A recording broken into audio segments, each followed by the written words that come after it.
ઓમ ગણેશ હર હર મહાદેવ. હવે અશ્વત્થ મારુતિ પૂજનનો આવતીકાલે એટલે કે 9 ઓગસ્ટે શનિવારે ત્રીજો શનિવાર છે. અને અશ્વત્થ મારુતિ પૂજન એટલે પહેલાં 2 શનિવારને શ્રાવણ મહિનાની શરૂઆત પહેલાં મેં એના વિશે વિડીયો બનાવ્યા હતા અને દર શનિવાર પહેલાં હું બનાવું છું કે બીજું આમાં વિશેષ કોઈ વિધિ વિધાન નથી, પણ જેવો એનો અર્થ છે કે અશ્વત્થ એટલે પીપળો અને મારુતિ એટલે હનુમાન દાદા, આ બેની પૂજા કરવી એને કહેવાય અશ્વત્થ મારુતિ પૂજન. હવે આ ત્રીજા શનિવારે અને એમાંય પાછું પૂનમ છે, રક્ષાબંધન છે, હયગ્રીવ જયંતિ છે ને બધા મોટી પૂનમ આપણે ટૂંકમાં કહીએ શોર્ટકટમાં, તો એ કંઈ ખોટું ન કહેવાય. એટલે હવે આ ત્રીજા શનિવારે અશ્વત્થ મારુતિ પૂજને આપણે વિશેષ શું કરવું જોઈએ અથવા તો કેવી રીતે પૂજા કરવી જોઈએ અને શાસ્ત્ર પ્રમાણે એક ક્રિયા તો આપણે કરવી જ જોઈએ. આજે આપણે એ વિષય ઉપર સત્સંગ કરીશું. જો તમને આ વિષય વિડીયો સત્સંગ પસંદ આવે તો લાઈક કરજો, શેર કરજો અને ચેનલ પર નવા હોય તો સબસ્ક્રાઈબ કરજો. તો ચાલો સત્સંગ શરૂ કરીએ. હવે આજે ત્રીજો શનિવાર છે, અશ્વત્થ મારુતિ પૂજન. હવે વાત કરીએ શનિવાર પ્રમાણે તો આખો દિવસ તમે સૂર્યાસ્ત પહેલાં સુધીમાં આ આખું વ્રત કરી શકો. અને વાત કરીએ આપણે પૂનમ તિથિ, કારણ કે વધુ મહત્વ પૂનમ તિથિ સાથે છે એટલે યોગ વધુ સારો બની રહ્યો છે. નહીં તો દર શનિવારે તો આ અશ્વત્થ મારુતિ પૂજન શ્રાવણ મહિનામાં આવતું જ હોય. એટલે બપોરના 1:24 પહેલાં સુધીમાં જો આપણે આ કરી દઈએ તો અધિકસ્ય અધિકમ ફલમ, એટલે કે અધિકથી પણ અધિક ફળ આપણને પ્રાપ્ત થઈ શકે. હવે શું છે, સૌથી પહેલાં સવારે તમે તમારું નિત્ય પૂજા પાઠ બધું પૂરું કરી એઝ યુઝ્યુઅલ પીપળાના વૃક્ષની નજીક જવાનું, સમીપમાં જવાનું, ચાંદીના કે તાંબાના કળશની અંદર કે પિત્તળના કળશની અંદર જળ લેવાનું, એમાં કાળા તલ પધરાવવાના અને જો શક્ય હોય તો વધુ પ્રદક્ષિણા 108 વાર અને ઓછામાં ઓછી પ્રદક્ષિણા 4 કે 7 વાર કરવી જોઈએ.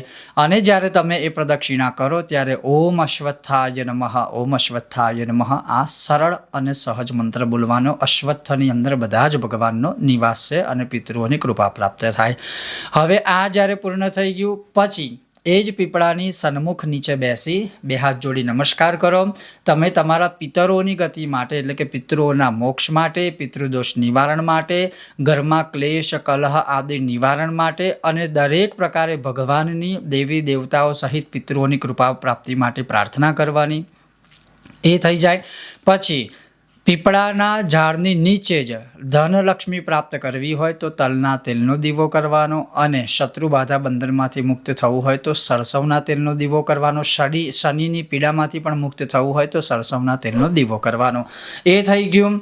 પછી અશ્વત્થનું આ રીતે સામાન્ય પૂજન કર્યા પછી જો શક્ય હોય તો કાલે તો મોટી પૂર્ણિમા છે તો ઓમ નમો ભગવતે વાસુદેવાયની 12 માળા કરો અથવા યથાશક્તિ મંત્ર જાપ કરો. અને શક્ય હોય તો અશ્વત્થ સન્નિધૌ તથા એટલે કે વિષ્ણુ સહસ્ત્રના મહાત્મ્યમાં કથન અનુસાર જે છે આપણે ત્યાં આગળ બેસીને વિષ્ણુ સહસ્ત્રનો પાઠ પણ કરી શકાય છે. તો જો તમારી પાસે સમય વધુ હોય તો તમે એનો પાઠ કરી શકો છો. હવે એ થઈ જાય પછી મારુતિ પૂજન અને એના વિશે શાસ્ત્રમાં લખ્યું છે એ જ હું તમને કહું છું. ભગવાને જે કીધું છે એ જ હું તમને કહું છું. તો સનત કુમારોને ભગવાન શિવ એટલે કે ઈશ્વર ઉવાચ, ભગવાને જે કહ્યું હતું કે તલના તેલની અંદર થોડું જે સિંદૂર છે એને મિશ્રિત કરવાનું અને હનુમાનજી ઉપર 12 જે નામો હનુમાનજીના છે 12 નામોથી અથવા તો અષ્ટાધ્યાયી રુદ્રીથી એટલે કે રુદ્રમંત્રો દ્વારા અથવા તો સહજ અને સરળ જે બધાને આવડતું હોય એવી હનુમાન ચાલીસા અને બજરંગ બાણથી હનુમાન દાદા ઉપર એ તેલ અને સિંદૂરનો અભિષેક કરવો. આટલું આ ત્રીજા અશ્વત્થ મારુતિ પૂજન શનિવાર 9 ઓગસ્ટે અવશ્ય કરવું જોઈએ. તો આ વ્રત જે છે આ શનિવારે એટલે કે પૂનમે કરશો તો નિસંદેહ એનું અધિક ફળ પ્રાપ્ત થતું હોય છે અને થશે. અને એ રહેશે બપોરે 1:24 પહેલાં પૂર્ણિમા તિથિ પ્રમાણે.